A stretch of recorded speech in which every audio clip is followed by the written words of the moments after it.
бізге қарағанда Қытайда тауар әлдеқайда арзан тұрады. Соған арналған мен екі сайтты көрсетемін, екеуінде де тауар арзан. Және ол жақтан Қазақстанға тауарды жеткізу қанша тұрады, сіздің қолыңызға тигенше қанша шығын кетеді, соны қазір мен көрсетемін. Бірінші сайт бұл 1688. Бұл Қытайдың ішкі нарығына арналған сайт. Бұл Қытайдағы ең арзан сайт, тіпті әлемдегі деуге болады. Бұл жерде сайты тек қана Қытай тілінде, мекенжайы осындай 1688. Егер сайтына кіретін болсаңыз, перевести на русский дегенді басып, орысшаға аударып көрсеңіз болады.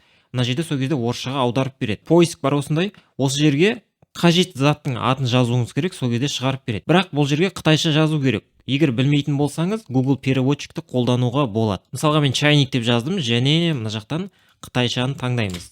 Ағылшынша тұратын болса осылай тұрады. Китай деп жазылу тұрады орысша версиясында. Мен упрощенный версиясын таңдаймын осындай. Қайсын таңдасаңыз да болады. Осыны осылай шығарады, көшіріп аламыз. Оны аламыз да мына жерге қоямыз. Мынаны басамыз. Сол кезде бізге міне осылай шығарып береді. Дегенмен кез келген переводчик дұрыс емес аудару мүмкін. Дегенмен міне біздің не айтқымыз келгенін ол примерно тапты. Осы жерде міне бағасы көрсетілген. Байқаған болсаңыз, мынау юанда тұр. Бұның бағасын білу үшін қазіргі юанның курсын қарайық. Курс юан деп жаздым. 1 юан 66 теңге. Мына жерден көрейік қанша тұратын. Мысалға, мынаны алайық. 79 юан. Алайық 5200 теңге. Немесе мына жерде кез келген бағаны алсаңыз болады. Кейбіреулері мысалға мынау 15 юан тұрады. Сол кезде теңгедегі бағасын шығарады. Кейбір адамдар былай ойлау мүмкін. Так, мына жерде 15 юан, демек ол 990 теңге, мен онда 990 теңгеден алам ба деген сияқты. Олай емес, қалай дұрыс есептеу керек, мен қазір көрсетемін. Екінші іздеу жолы бар, бұл дұрысырақ жолы, ол картинка бойынша іздеу. Бірінші Google-ға немесе Яндекске өтеміз. Жаңа керек заттың атын жазамыз. Мысалға чайник дейсіз. Енді қандай чайник керек конкретно. Мысалға немесе бір сату KZ, Каспи, Сулпак, любой сайтқа өтесіз, керек чайникті аласыз. Мысалға мына жерде міне 5000 теңге деп тұр. Осыны сақтап аласыз компьютерге. Одан кейін сайтына өтемізде мынаны басамыз. Және мына картинканы таңдаймыз. Осы кезде дәл осыған ұқсайтын жаңағы чайниктерді шығарып береді. Мысалға мына жерде 13 юан. Барасыз мына жерге 13 юан қанша айтты? 858 теңге мысалға. Осы жерден қарай берсеңіз болады. Бұл бірінші сайт. Екінші сайт бұл Alibaba.com деп аталады. Енді бұның жаңағы сайттан басты айырмашылығы мынау шетелдік адамдарға арналған, яғни шетелден сатып алатын адамдарға. Мынау Қытайдың ішкі нарығына арналған болса, мынау сыртқы нарыққа арналған.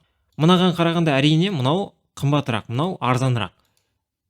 Мына сайтта да қолдансаңыз болады, сондықтан мына жерде ағылшын тілі бар, және бұл жерде доллармен көрсетіп қойған әр бағасын. Бағаларын салыстырып көрсеңіз болады, маңызы жоқ. Қай жерден таңдасаңыз да поставщиктер арқылы алдыруға болады. Енді осы жерден іздейсіз, жаңағыдай іздеу жолы ағылшынша жазсаңыз болады, Google переводчикті қолдансаңыз болады, білмесеңіз, негізі ағылшынша версиясында жазғаныңыз дұрысырақ шығады. Немесе фото бойынша іздесеңіз болады. Енді Қазақстанға қалай алдыруға болады? Ондай бұл жерде схема мынадай. Қытайдан прямой сіз өзіңізді заказ бере алмайсыз. Мына жерде мысалға сізге Қазақстандағы адресіңізге жібермейді. Сондықтан арнайы поставщиктер арқылы алдыру керек. Ол қалай жұмыс жасайды? Google-ге жазасыз, доставка из Китая деп. Көптеген компаниялар бар, белгілі бір атын айтпай-ақ қояйын. Немесе бірнешеуін осы видеоның астындағы описаниеге жазып қалдырам. Соларға хабарласасыз, айтасыз, мысалға маған мынау тауар керек. Мына жерде количествосына байланысты бағалар өзгереді. Осыдан мысалы 13 штук керек. Немесе мына тауар бар. Осыдан маған 13 штук алдырып беріңіз деген секілді. Немесе 1 штук керек. Осыған ссылканы ана кісілерге жібересіз. Олар бағасын есептеп береді. Мысалға сіз 1 штук алайын деп жатсыз, бағасы осынша. Біздің услугамыз бар, ол осынша деген секілді. Килограммны алады әдетте. Одан кейін ақшасын сол кісілерге жібересіз. Олар өздері мынаны заказ береді. Бұл заказ сол кісілердің Қытайдағы складына кетеді. Қытайдың ішінде олардың склады бар. Сол складтан олар алады да Алматыға жібереді. Одан кейін сол жерден сіз алсаңыз болады. Бағасы килограммына нарықта средний сол 5 доллардан басталады. Қараңыз, мысалға мынаның бағасы 1000 теңге тұратын болса, килограммы 5 доллар болады. Сондықтан қатты ауыр зат алатын болсаңыз, невыгодно болуы мүмкін. Мынаның килограммы мысалға 1 килограммға жетеді деп ойламаймын, мен көтеріп көргем примерно осыған ұқсайтын. Бұның салмағы где-то 300 грамм деп алайық. Ол үшін не істейміз? 0,3 деп аламыз, яғни 1 килограмм болатын болса, понятно ғой, 0,3 300 грамм болса, оны көбейтеміз $5. Сонда бұның доставкасының әр штугы $1,5 болады. Оны қазіргі курсына көбейтетін болсақ, 480 деп алайық, средний әрқайсысының доставкасы 720 теңге болады. Оған бағасын қосамыз 1000 теңге. Сонда әр штугы сізге 1720 теңгеге түседі. Бұл видеоны қарайтындардың ішінде мен өзім тек бұны өзім жеке қолдану үшін заттар аламын. Кейбіреулер мысалы сату үшін алуы мүмкін. Сол кезде мынандай алып есептеу өте маңызды. Килограмм осынша 10 килограмм болатын болса, онда өсе береді әрі қарай. 1 килограмм болса, әр штугына қосымша онда көбейтесіз. $5 болады. Оны мысалы 480 қазір курсы. 2400 теңге болады. Олар Алматыға жібереді. Енді Алматыға келді ғой. Сіз мысалға Ақтауда тұруыңыз мүмкін. Ондай жағдайда Алматыдан Ақтауға қалай алам деген сұрақ туындайды. Олар пойызға салып жібереді, немесе Қазпоштамен жібереді. Ол қосымша есептеледі. Мысалға сізге келді, баға былай салмағы 15 килограмм. Қазпоштада енді ол қымбат емес, бір 2-3 мың теңге алады. Пойызбен салып жіберетін болса да, үлкен зат болатын болса, бір 2-3 мың теңге алады. Сол кезде сізге пойызбен жібереді, пойыздан қабылдап аласыз, сіздің қолыңызға тиеді.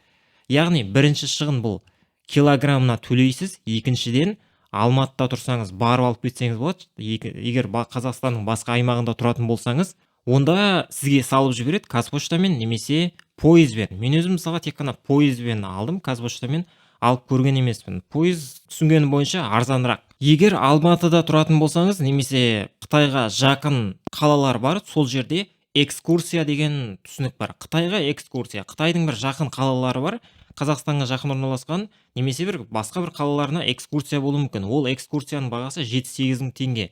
Мен соңғы рет қараған кезімде. Сол экскурсияны сатып аласыз, Қытайдың өзіне барып жеке алуға болады. Бірақ ол үшін мына сайттарды сіз қолдана алмайсыз. Себебі ол жерде жергілікті магазиндерден аласыз, покупка жасайсыз, яғни аласыз, және Қазақстанға кіргізу бағасы ол кезде өте арзан болады. Так, мен қателеспесем 20 килограммға дейін тегін өзіңіздің ақшаңызға барып сатып аласыз.